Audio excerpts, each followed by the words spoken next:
Steve Hilton, host of The Next Revolution, is in focus now. And Steve, you know, we can talk a lot about politics and discourse and rhetoric and all of that, but sooner or later, we do have to address the issue that we're going to need security around some people, that the crime in this country, no matter what's driving it, no matter where it is real. Yes, we need to have security for all people. We need to have security for high-profile people like Lee Zeldin. And I was very struck there where he made the point, you know, he reacted as he did, but he was very confident that there would be more people around him who would take down this attacker, and that's exactly what happened.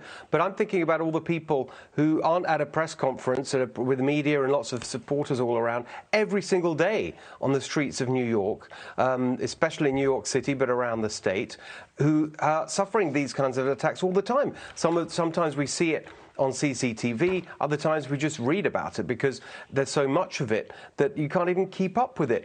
I was really struck by what Kathy Hochul said in response to this. She put out a sympathetic message, very nice of her, but she said, this kind of attack has no place in New York. Well, actually, she's completely wrong. It has pride of place in New York right now because of the policies that have removed the security that every citizen should have the right to expect, the defunding and demoralizing of the police, and on it goes. We've talked about it many times. Security is really important for everyone, high-profile politicians and members of the public too. Well, and it's, you know, what you say is such a great example of where we are right now, because we expect the people with the high profile to be taken care of.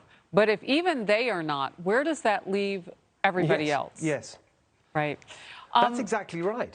I want to focus on something that is really hitting Americans at a raw point. Transportation Secretary Pete Buttigieg. And let's just pause there for a second. Remember, supply chain crisis, his watch.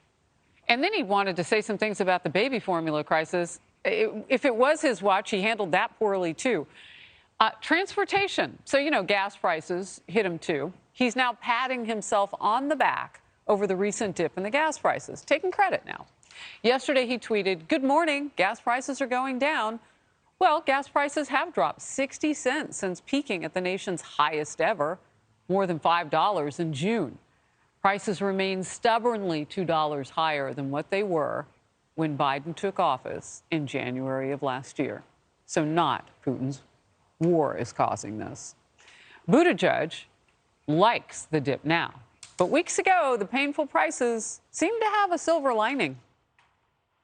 The more pain we are all experiencing from the high price of gas, the more benefit there is for those who can access electric vehicles. You're saying the more pain we have, the more benefit we're going to get. What we're saying is that we could have no pain at all by making EVs cheaper for everybody, and we'd love to have your support on that.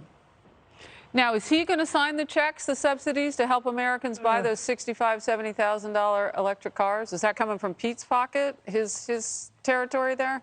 Axios warns it's, quote, too early to conclude we've seen the peak in gas prices.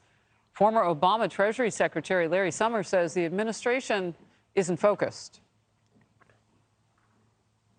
I wish my friends in the administration would turn their attention to what they can do to reduce inflation rather than clinging to the idea that this has been something that's been done to them by the fates.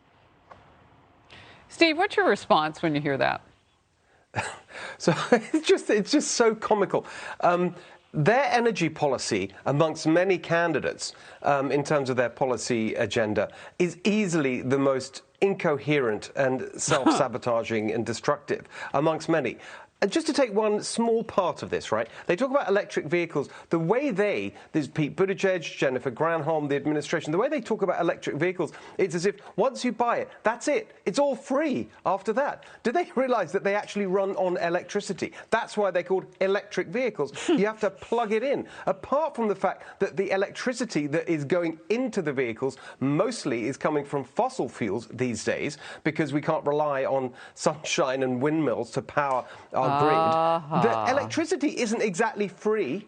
You've got to pay for it. And if you look at electricity prices, they're going through the roof as well. Why? Because of their energy policy generally. The whole thing is so chaotic. It makes absolutely no sense. It's a perfect example of how their agenda these days on everything is driven by ideology and virtue signaling rather than practical solutions to the problems people face every day.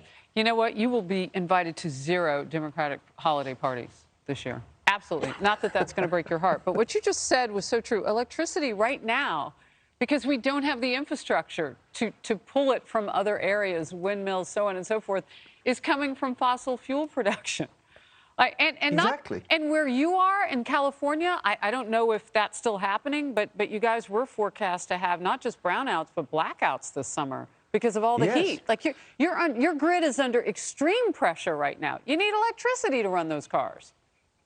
Oh my gosh. I mean, Harris, I could literally talk all day. I don't know. I know we don't have too much time, but just a couple of small points, right? When you criticize California, when I do that here and call for the changes we need to improve the state, I get a lot of people saying, well, it can't be that bad. We're the 5th largest economy in the world if you just take California. Yeah. Do you expect the 5th largest economy in the world to be telling its citizens, as they are in Los Angeles, giant billboards and TV ads, don't use your appliances between 4 and 9 p.m. because we don't have enough energy? That's not the behavior of the 5th largest economy in the world. Solar power, they brag about how much solar power I have.